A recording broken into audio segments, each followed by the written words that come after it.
नमस्कार साथियों, welcome to my channel English speaking academy.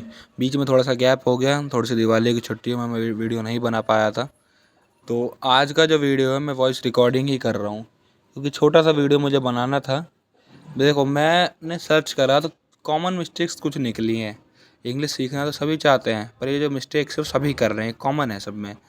ये कॉमन मिस्टेक अगर हम सुधार लेते हैं तो कॉमन मिस्टेक सुधारने के बाद हमारी जो इंग्लिश स्पीकिंग है बहुत हद तक इम्प्रूव हो जाएगी। ये 3 कॉमन मिस्टेक्स हैं। अगर 3 कॉमन मिस्टेक्स अगर आप सुधार लेते हैं तो आपकी बहुत हद तक इम्प्रूव हो जाएगी। अगले 30 दिनों में इन तीनों कॉमन मिस्टेक्स की आप प्रैक्टिस कीजिए, इन्हें हटाइए, इम्प्रूव करिए इसे, तो आपकी इंग्लिश स्पीकिंग बहुत हद तक इम्प्रूव हो जाएगी। चलिए देखते हैं वो 3 कॉमन मिस्टेक्स है क्या क्या चीज़।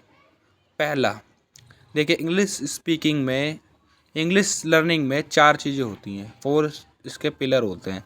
क्या पिलर हैं? इंग्लिश स्पीकिंग, फिर राइटिंग, रीडिंग और लिसनिंग।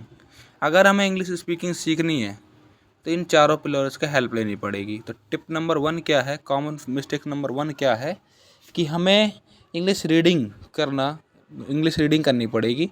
हमें इंग्लिश रीडिंग करना अच्छा नहीं लगता, बट हमें इंग्लिश रीडिंग करनी पड़ेगी।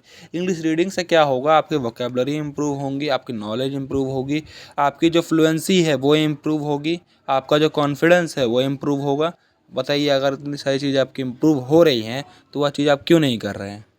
तो आपको क्या करना है, एवरी डे 20 मिनट्स रीडिंग करनी है इंग्लिश की। इंग्लिश रीडिंग करने के बाद क्या करना है, उसकी आपको प्रैक्टिस करनी है। इंग्लिश रीडिंग करने के बाद आपने उस चैप्टर से या उस बुक से, उस पेजेस से क्या सीखा, उसको आपको इंग्लिश स्पीकिंग में ट्राई करना है। ठीक है, ये हो गया टिप नंबर 1।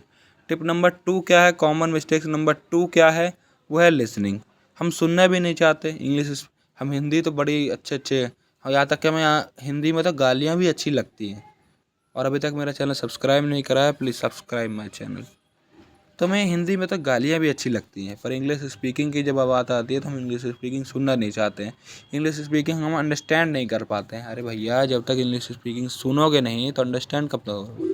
तो आपको सुनना है एवरी डे 20 मिनट्स इसको सुनना है। अब कॉमन मिस्टेक्स नंबर 3 क्या है, राइटिंग। हम लिखना भी नहीं चाहते। 12वीं तक तो बच्चे लिखते हैं क्योंकि उन्हें पेपर देना होता है, पर 12वीं के बाद जैसे ही 12वीं पास करी, ग्रेजुएशन में आए तो बच्चे इधर उधर हो जाते हैं, अपने गोल्स को ध्यान रखते हैं पर वो लिखना छोड़ देते हैं। तो हमें इंग्लिश स्पीकिंग सीखने के लिए तीसरा क्या है, हमें तीसरे में क्या करना पड़ेगा, राइटिंग करनी पड़ेगी। किसी भी एक टॉपिक को उठाइए, 20 मिनट्स तक उसके बारे में लिखिए। लिखने से क्या होगा, उसके बारे में आपकी नॉलेज इंक्रीज़ होगी, और आपका जब इंग्लिश स्पीकिंग करेंगे तो आपका इम्प्रूवमेंट, जो आपका नॉलेज है, जो आपका कॉन्फिडेंस है, वो बहुत ज़्यादा इम्प्रूव होगा, और आपकी इंग्लिश स्पीकिंग करना बहुत आपके लिए ईजी हो जाएगा। ठीक है, तो ये 3 कॉमन मिस्टेक्स थी जो कि आपको इम्प्रूव करनी चाहिए। अगर अगले 30 दिनों तक इन तीनों कॉमन मिस्टेक्स को आप इम्प्रूव करते हैं तो आपकी बहुत हद तक इंग्लिश स्पीकिंग इम्प्रूव हो जाएगी। और ये वीडियो देखने के लिए धन्यवाद। Thank you so much. Be ready for my next video. और अभी तक मेरा चैनल सब्सक्राइब नहीं करा है, शेयर नहीं करा है, तो प्लीज़ सब्सक्राइब करें। अगर आप देख रहे हैं और आप शेयर करने के बाद अगर मेरे चैनल पे 1 सब्सक्राइबर भी आते हैं तो 50 जने देखने के बाद 1 सब्सक्राइबर होते होते वो 500 सब्सक्राइबर तक जा सकते हैं। तो प्लीज़ सपोर्ट मी। देखिए, मैं खूब मेहनत कर रहा हूँ आपके लिए, तो आप भी प्लीज़, आपको कुछ नहीं करना है, मेरा सिर्फ 1 सब्सक्राइबर्स बढ़ाना है। तो please share with your friends. Thank you so much.